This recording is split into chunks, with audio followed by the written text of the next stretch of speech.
Assalamualaikum warahmatullahi taala wabarakatuh. Seterusnya, kita sambung pembentangan bagi subjek Undang-Undang Jenayah Syariah di Malaysia dalam Enakmen Jenayah Syariah Negeri Selangor 1995 di bawah Seksyen 33 iaitu menghalang pasangan yang sudah bernikah daripada hidup sebagai suami isteri.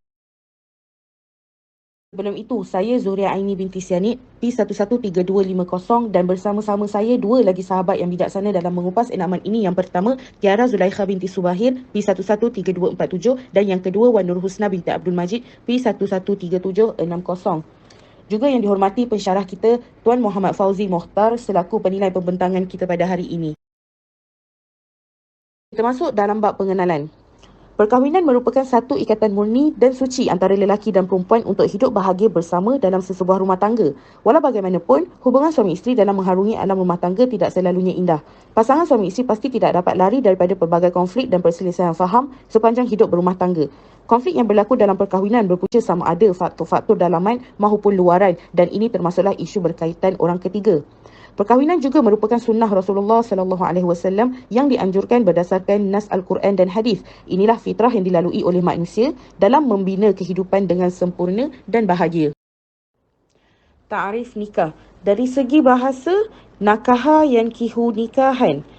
Manakala dari segi istilah syarak pula, nikah ialah suatu akad yang menghalalkan istimta', iaitu bersetubuh atau berseronok-seronok di antara suami isteri dengan cara yang dibenarkan oleh syarak. Dalil tersebut diambil daripada surah An-Nisa ayat yang pertama yang bermaksud, wahai manusia, bertakwalah kepada Tuhan kamu yang telah menciptakan kamu daripada diri yang satu iaitu Adam, dan Allah yang menciptakan pasangannya Hawa daripada dirinya, dan daripada keduanya Allah telah membiakkan lelaki dan perempuan yang ramai ila akhir ayat. Diambil tafsiran daripada ayat tersebut iaitu Allah mengembangbiakkan banyak laki-laki dan perempuan dari Adam dan Hawa lalu menyebarkan mereka ke seluruh dunia dengan berbagai macam jenis sifat, warna kulit dan bahasa mereka. Dalil nikah yang diambil daripada hadis antaranya Rasulullah SAW bersabda, 3 golongan yang Allah Subhanahu Wa Taala menetapkan atas dirinya untuk membantu mereka iaitu orang yang berjihad pada jalan Allah, hamba yang mukatab yang ingin membayar harga tebusannya dan orang yang berkahwin dengan sebab mahu menjaga kehormatan dirinya. Riwayat Tirmizi An-Nasai. Selain mendapat bantuan Allah, matlamat sebuah perkahwinan juga adalah untuk menjaga pandangan, memelihara kehormatan diri dan menjadi lebih bertakwa kepada Allah Subhanahu Wa Taala. Selesai berkenaan tarikh nikah dan dalil-dalilnya. Kemudian kita masuk dalam bab kesalahan dari fiqh syarak. Definisi orang ketiga dalam perkahwinan. Pelbagai pendapat dan tafsiran mengenai orang ketiga secara umumnya menurut istilah bahasa. Menurut Kamus Dewan edisi yang kedua, orang tengah mempunyai dua maksud yang berbeza. Yang pertama, orang tengah yang menjadi perantaraan, penghubung, pelerai dua pihak atau pemisah. Dan yang kedua, orang tengah boleh didefinisikan sebagai pendamai, penyelesai pergaduhan, wasiat dan juga hakam. Tiada tafsiran khusus tentang siapa orang ketiga. Boleh jadi sesiapa sahaja. Dan boleh jadi orang ketiga ni adalah orang yang kita kenal dan mungkin juga tidak kita kenal. Antara dalil yang boleh dikaitkan dengan kewujudan orang ketiga. Dalam sebuah hadis riwayat Abu Daud daripada Abu Hurairah radhiyallahu anhu berkata bahawa Rasulullah sallallahu alaihi wasallam bersabda yang bermaksud sesiapa yang menipu dan merosakkan hubungan seorang hamba sahaya dari tuannya maka ia bukanlah daripada golongan kami, dan siapa yang merosak hubungan seorang wanita dari suaminya maka ia bukan daripada golongan kami. Hadis riwayat Abu Daud. Maka jelaslah di situ bahawa kandungan hadis tersebut merupakan ancaman kepada sesiapa sahaja yang cuba untuk merosakkan hubungan suami isteri atau ancaman kepada mana-mana pihak yang melakukan tipu daya dengan niat untuk meruntuhkan rumah tangga orang lain. Saya Wan Nur Husna binti Abdul Majid akan sambung untuk bahagian peruntukan kesalahan berdasarkan undang-undang. Enakmen Jenayah Syariah Negeri Selangor 1995 bahagian 4 dalam kesalahan pelbagai iaitu untuk Seksyen 33 menghalang pasangan yang sudah bernikah daripada hidup sebagai suami isteri. Mana-mana orang yang menghalang sesuatu pasangan yang sudah bernikah dengan sah daripada hidup sebagai suami isteri adalah melakukan suatu kesalahan dan apabila disabitkan boleh didenda tidak melebihi RM3,000 atau dipenjarakan selama tempoh tidak melebihi 2 tahun pasangan atau kedua-duanya, dan mahkamah hendaklah memerintahkan pasangan itu supaya hidup sebagai pasangan suami isteri yang sudah bernikah dengan sah. Berdasarkan seksyen ini, sesiapa sahaja yang menghalang pasangan yang telah bernikah secara sah daripada hidup sebagai suami isteri, ianya merupakan suatu kesalahan yang mana apabila disabitkan boleh didenda atau dipenjara sebanyak mana yang telah diperuntukkan.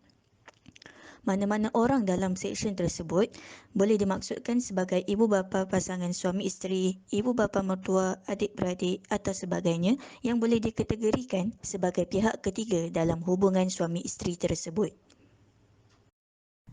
Seterusnya, elemen kesalahan yang terdapat dalam Seksyen 33 ini adalah menghalang pasangan yang sudah bernikah dengan sah daripada hidup sebagai suami isteri. Oleh itu jelas bahawa undang-undang berkaitan orang ketiga dalam rumah tangga ada diperuntukkan di dalam enakmen jenayah syariah negeri Selangor. Seterusnya, contoh kes yang berkaitan dengan orang ketiga. Kes Fauzi Omar Bashir lawan Sarah Noor. Fakta kes, plaintiff mendapat tahu bahawa defendant ada membuat hubungan dengan lelaki lain kerana perubahan sikap defendant tersebut. Apabila diminta penjelasan oleh plaintiff, pihak defendant mengaku bahawa mempunyai hubungan dengan lelaki kawan sekerjanya. Oleh kerana itu, antara suami dan isteri tadi hidupnya terhalang sebagai suami isteri kerana pengaruh rakan sekerja isterinya. Hal ini sebagaimana dinyatakan dalam Seksyen 33 Enakmen Jenayah Syariah Negeri Selangor. Pihak plaintiff telah mengemukakan hal ini kepada mahkamah dan pihak defendant tidak membuat pembelaan ke atas dirinya. Oleh yang demikian, pihak mahkamah telah mensabitkan nusyus ke atas defendant mengikut Seksyen 60-2 Enakmen Keluarga Islam Perak 2004. Kes tersebut tidak disabitkan kesalahan Seksyen 33, tetapi perceraian yang berlaku adalah disebabkan daripada pihak ketiga yang wujud dalam perkahwinan.